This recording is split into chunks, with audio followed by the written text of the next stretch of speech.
this idea of religion and introducing you to this course of sociology of religion.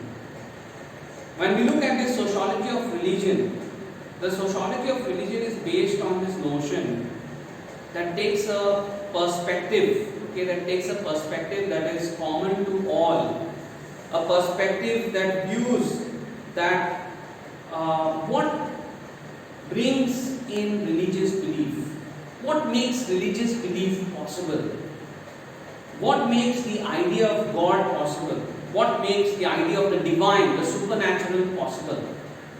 This idea of the divine, the supernatural, the idea of God, the idea of a religion, it is possible because of a belief, and this belief is based on the common consensus that people have amongst each other. Because if I am a Christian and I believe in a supernatural being like God, but it's not only with me who believes in this, but it is the many who believe in this. And this many who believe in this, together, they form the community. And it is this community that makes this belief large, great. It is this community that brings in the different rituals and practices related to this belief. That if this was a temple now, and I am wearing my shoes,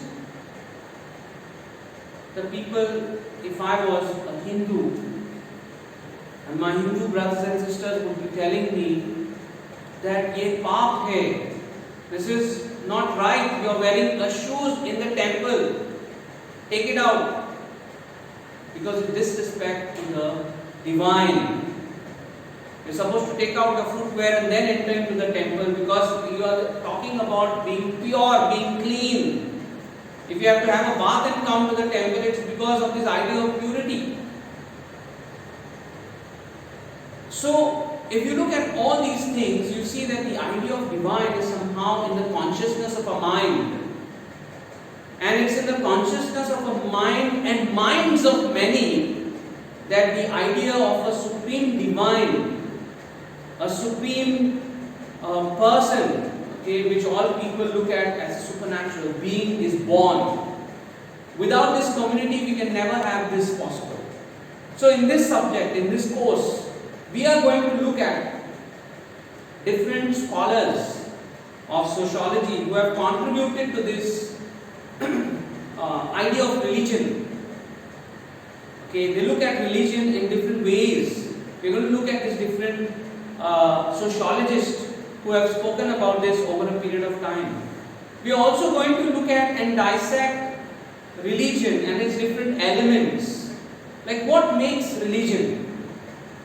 So to put it in simple words, what makes religion is something like your belief, rituals, practices. Every religion has a story. Story like your myths, sometimes you say, stories of creation. Every religion has a sacred text, has a book that tells you so many things about the idea of the universe. You get it from these books. And all of these together, along with your festivities and so on, contributes to the making of the religion. But ultimately, in this course, the focus is on what role does community play in this. And therefore you'll see that in Unit 3 especially, society plays a role in religion. And at the same point of time, religion also plays a role in the society. Sometimes, and many a times, religion affects society. The way we behave with each other, the way we live our lives.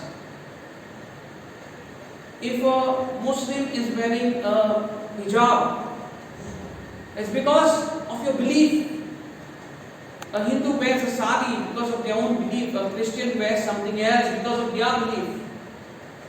A Muslim keeps their beard long because of their belief. Somebody is clean shaven because of something else. And you don't eat something because of something else. So, why?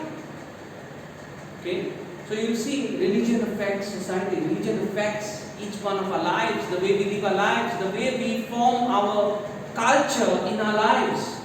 It differs based on our beliefs. And the vice versa is also that society also affects religion. Society also brings changes in the beliefs. So these are things that we are going to ponder on in this course. And lastly, we're going to look at some changes that have happened. Some changes in India to the concept of secularization, to the concept of communalism. These are some things we're going to take up. And also changes in through something called as new religious movements. Somewhere especially around 13th century or before that also you have some movements in India, like the Sufi movement, okay, which was like a mixture between the Hindus and the Muslims, okay, that wanted to revive some things. But then later on you have other movements that have come in that wanted to bring about change in our religious beliefs. So these are some of the things that we're going to take up under this course, and definitely I believe most of you all, once you have gone through this course, it will make you think in a much broader way rather than a very narrow way what we have learned. It will help us to understand each other's faiths, our beliefs, and why it is so. And in a way, the best thing, respect each other for who we are, from where we come from. Okay, so with this, I think I will stop and someone can put a stop on it.